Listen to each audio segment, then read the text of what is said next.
विसरले, मी जबाबदारी विसरले, घरी जाण्यासाठी पैसा लागतो तेही माझ्या लक्षात राहिलं नाही. काय गोपिका म्हणतात आता तुझ्या जीवनामध्ये हे जर संकटच निर्माण झालं, घरी चल म्हटलं तर तू घरी जाण्याचाही प्रश्न आहे, विकण्यासाठी आले तेही विकलं नाही, पण हे तुझ्या जीवनात घडलं कधीपासून, असं झालं कधी? याचं उत्तर आपण घ्यायचं दुसऱ्या चरणात. देखला डोळा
देखिला डोळा, मी त्याला पाहिलं, मनामध्ये बसला आणि तोच वाणीतून येऊ लागला. त्याला पाहिल्यानंतर ही क्रांती झाली. आयुष्यामध्ये कधीतरी असं एकदा त्याला पाहता यावं. आपण खरे तर देवाने पाहावं किंवा देवाने आपल्याकडे पाहावं, आपल्याला त्यानं दर्शन द्यावं हा भाव कमीच असतो. जीवन जगत असताना कोणाला असं वाटतंय देवाने माझ्याकडे पाहावं किंवा मला देवानं दर्शन द्यावं? कोणाला वाटत नाही. मला ब्युटी पार्लर मध्ये जरी माणसं जाऊन आली तरी काय भाव असा थोडाच असतो देवानं माझ्याकडे पाहावं. त्यांच्याकडेच नका बाबा, आपली पण ब्युटी पार्लर आहे, आपल्याला खेड्यात माहित नाही. माणसं सगळं सजवतात स्वतःला, सुंदर बनवतात स्वतःला, पण देवानं पाहावं म्हणून काय जगानं पाहावं. आपला सगळा खटाटोप कशासाठी चालू असेल तर फक्त जगानं आपल्याकडे पाहावं आणि मला या ठिकाणी जगाला पाहता येईल. बाकी काही डोळे गेले तरी माणसं म्हणतात एकदा का होईना त्याच्याकडे पाहिनच.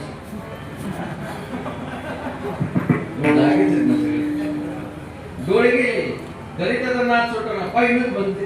आता काय पाहणार तू? आयुष्यभर एकमेकाकडे पाहण्यातच दिवस गेले महाराज. बरं वाटलं असेल तेवढ्या फक्त आमदार झाल्यासारखं वाटतंय. एवढ्या पुढे तर बरं वाटतं माणसाला. आदमी तो चेहरा सजाता है जिस पर लोगों की नजर होती है, लेकिन अपने दिल को नहीं सजाता जिस पर भगवान की नजर होती है. अरे ज्याच्यावर भगवंताची नजर आहे, ज्याच्यामुळे भगवंत आपल्याला खऱ्या अर्थाने दर्शन देणार आहे, ते अंतःकरण मलिनच असतं. कधी आपण सुंदर करतो.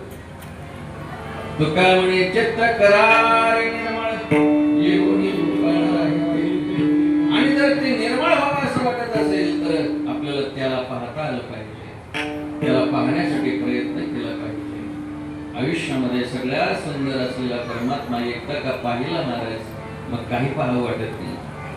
जोपर्यंत सगळ्यात सुंदर असलेला परमात्मा आपल्याला दर्शन देत नाही तोपर्यंत काही सुंदर दिसलं की माणसं तिकडे आकर्षित होतात. सौंदर्याकडे जाणं हा डोळ्यांचा स्वभाव आहे. त्यांना सुंदर पाहायचंय, त्यांचा शोध आहे. सगळ्यात सुंदर पाहायचं.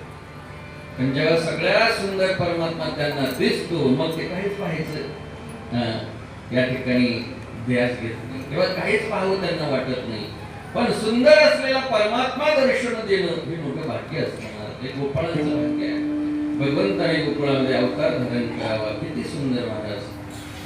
सगळ्या जगातलं सौंदर्य एका मुठ्ठीत बंद करावं इतका तो सुंदर आहे. राजस सुकुमार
पाहिल्याबरोबर त्याने जीवाशी जडावं इतका तो सुंदर आहे. पाहिलिया वेदलावी बैसे जीवी जडवणी. पाहिल्यानंतर तोच या ठिकाणी सतत पाहावं वाटायचं, दुसरं काही पाहू वाटत नसायचं. मला सांगा, ज्याने एवढी सुंदर सृष्टी निर्माण केली तो किती सुंदर असेल महाराज नाही.